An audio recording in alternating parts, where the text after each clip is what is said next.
This 2024 season may be the one and only chance that Will Levis has to prove he's a franchise quarterback. I mean, think about it. There's no first-round pick investment attached to him, there's a new head coach in Tennessee, and it's not like young quarterbacks are given a long leash in the modern NFL. When you looked at Will Levis coming out of Kentucky, the guy had everything you needed to succeed in a physical sense. Listed at 6'4", 229 pounds, there really are no physical limitations to his game. To make things better, he has the arm you would imagine to match that frame. But as the video title suggests, it's not just about the size of the quarterback. We've seen plenty of quarterbacks with ideal statures that do not pan out in the NFL. Guys as recently as Trey Lance and Justin Fields, who had everything you wanted from a physical standpoint, but couldn't do the little things needed in order to succeed at the next level. And then there were the older examples like a Blake Bortles, a Jameis Winston, or a Josh Freeman. Sorry, Buccaneers fans. But the million-dollar question for Levis is, will he be one of those guys I just listed who had their fun moments but never amounted to anything? Or can he reach the heights of a Josh Allen, a Justin Herbert, and be regarded as one of the better quarterbacks in the game, who just happens to have great size as well? While we may not have the answer to that question yet, one thing however we know for sure is the Titans did everything in their power this offseason to ensure that Levis will have enough around him in order to succeed, which is the right thing to do, especially while your quarterback is still on his rookie deal, or else you'll end up like the Giants or Jets pointing the finger at every other reason why the quarterback isn't doing well until there are no more excuses left to be made. Before even getting into the player side of things, the Titans did the number one thing they could do to propel Will Levis's career. Aside from moving on from Mike Vrabel at head coach, who's known as a defensive-minded coach, the Titans also moved on from offensive coordinator Tim Kelly. Kelly was given 1 year to call plays following the release of Todd Downing, who called the Titans offense in 2021 and 2022. While Kelly wasn't awful and tried to bring a more modern approach to a Titans offense that really needed it, there were still some shortcomings. His offense was too predictable at times, but in fairness to him, it's not like the 2023 Titans were stacked with talent. But in January, the Titans made a head coaching hire of Brian Callahan, who was once the offensive coordinator with the Cincinnati Bengals since 2019. Over there, he accumulated an impressive resume, including a Super Bowl appearance, and helped Jake Browning look pretty good at times in 2023. The Titans offense in 2024 should look somewhat similar to what the Bengals have been doing since Zach Taylor got there. A spread offense, lots of 11 personnel, motion, and a high pass rate. Overall, the Callahan hire is exciting and should be able to get the most out of Will Levis. It also helps knowing that the Sean McVay coaching tree has had positive returns so far, which is where Zach Taylor came from. Now onto the personnel side of things, where the Titans really opened up their wallet on the offensive side of the ball this offseason. Maybe the biggest surprise of free agency was when the Titans swooped in last minute and signed Calvin Ridley to a 4-year, $92 million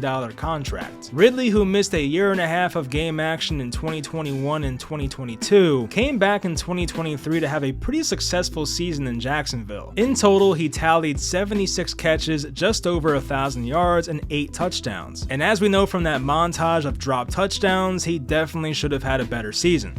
Bruh, bruh, bruh, bruh, bruh, bruh, bruh. Another concerning stat was the lack of efficiency, as Ridley ranked 49th among wideouts and yards per route run, sandwiched right between Adam Thielen and Jerry Jeudy. Not the best company. While Ridley is soon to be 30, he's still one of the better wide receiver 2s in the entire NFL at this point. Now, Tennessee did lose the man who had been their offensive engine since 2018, which of course was Derrick Henry, but they tried to bring in a different style of back to supplement the loss. Heading into 2023, the hype around Tony Pollard was loud. He was probably a first-round pick in your fantasy leagues last year, and everybody was excited to see what he could do with Ezekiel Elliott out of the picture. While he did play in every game coming off an injury and just squeaked by the 1,000-yard rushing mark, his efficiency cratered. Coming into last season, Pollard's yards per attempt on the ground was a tremendous 5.1. Last year, though, it was just 4 flat, a full yard below his career average. It's possible that the hip drop tackle that ended his 2022 season season had something to do with that, but before that moment, he was one of the more explosive players in the league. Now, nearly 2 years removed from that injury, the Titans expect him to get back to that player he once was. Their other big move for a skill position player was adding a receiver that was pretty familiar with the new head coach Brian Callahan. From 2019 to 2023, Tyler Boyd played slot receiver for the Bengals, while Callahan was the offensive coordinator. Boyd is not the flashiest receiver, but he's always been a solid player in the NFL. In 7 of his first 8 NFL seasons, Boyd's had at least 600 receiving yards and went over 1,000 yards in 2 of them. He'll more than likely be their slot guy who gets to play in a system he's familiar with. In 2023, the Titans' offensive line ranked dead last in the NFL according to PFF. The Andre Dillard thing did not work out, and Jalen Duncan behind him was just as bad when he filled in. They did what they could to make the line better in 2024, including spending a top 10 draft pick on J.C. Latham, who's expected to be the left tackle. Peter Skoronski, who's been playing left guard for them, was taken 11th overall the year prior, and they signed Lloyd Cushenberry at center in free agency. They did lose right guard Sadiq Charles to an unexpected retirement, but the hope is that drafted tackle Dylan Radins can win that job. As for Levis himself, there are things he should keep doing from last year, but he may have to dial it back just a bit, and maybe more than a bit. For instance, Will Levis threw a deep pass on 22% of his attempts from last season. The next closest guy was not really that close at all. Nick Mullins was at 16%, but for guys who played over 10 games last year, Justin Fields was the next closest at 14%. While taking deep shots and taking chances results in some high upside explosive plays, he still needs to dial it back a bit. When almost a quarter of your passes are over 20 yards, you're being way too aggressive. On the bright side though, Levis did rank second in the NFL among all quarterbacks in catchable pass rate on deep balls, so it wasn't like he was just throwing up some BS. When it came to the intermediate passing game, which is defined as a pass from 10 to 19 yards, Levis had an abysmal completion rate. He ranked dead last out of 41 quarterbacks who qualified, right below Bailey Zappi and Tommy DeVito. On short passes though, he was way more respectable, ranking 24th out of 44 quarterbacks who qualified. This put him ahead of guys like Justin Herbert, Tua Tagovailoa, and Jalen Hurts. It's really a matter of fixing his accuracy on those medium distance throws, and he should look much better. There are the smaller concerns like taking too many sacks for one, but once again, the Titans left tackle spot was the equivalent of asking a random fan to man that spot each game. Going off PFF's data that tries to identify which party's more responsible for allowing pressures, Levis actually ranked very well. Out of 43 quarterbacks, Levis ranked 37th in percent of dropbacks where it was his responsibility for allowing pressure. To back up this stat, his teammate Ryan Tannehill also ranked pretty low at number 33 overall. It's even funnier when you sort out the columns by which position allowed the most pressure, and Tennessee's left tackle spot was by far the worst in the NFL. So we have 2 outliers. Will Levis took deep shots more than anybody else by a wide margin last year, and the Titans had the worst left tackle position in football by far. My last concern for Levis is he does not take care of himself. And no, I'm not saying he takes too many late night trips to Taco Bell, but he takes so many unnecessary big hits that you start to worry about his health. Even in the Titans' first preseason game this year, he took a massive hit at the goal line in a game that has no meaningful outcome. We saw this happen to Anthony Richardson last year. Sometimes the best thing to do is just slide and live to play another down, and in most cases for quarterbacks, that is the right thing to do. The more shots he takes, eventually it's going to catch up to him. So to answer the question today, is Will Levis the next Josh Allen or Blake Bortles? While I don't think it's fair to say Josh Allen because that seems pretty unreasonable, I do believe he's way closer to Allen than he is Blake Bortles. The upside to be a top 10 quarterback is there, but this may be his only real shot at achieving that. If his season's cut short due to injury or his accuracy is unplayable, then the Titans will probably be picking highly next year and have their chance to move on. They also may want another look at Malik Willis under this coaching staff and under this new scheme, so there's that aspect as well. I'm expecting a pretty good season overall, maybe like a 2019 Josh Allen type of thing, where his passing numbers were decent, the rushing numbers were definitely above average, and the Bills went 10-6 that year. And maybe instead of that, the Titans will have 8 or 9 wins, but still, it should be a similar season in my opinion. I'm just not expecting that Josh Allen 2020 type breakout, but 2019 was still a respectable season for him. And I know it's one of those intangible things, but it seems like he has that it factor. That big comeback on Monday Night Football at Miami last year, there was was the video of him screaming at 11-year veteran DeAndre Hopkins on the sidelines, and he just has that I don't give a damn type attitude. There are some candidates who could take a massive leap at quarterback this year, and Levis may be the most overlooked. The excitement's for Anthony Richardson, no doubt, Caleb Williams, and Jaden Daniels, but Levis kind of seems like that forgotten guy. Hopefully he does enough in 2024 to prove he's their long-term answer, because as I said before, 2025 is not guaranteed for this second-round quarterback.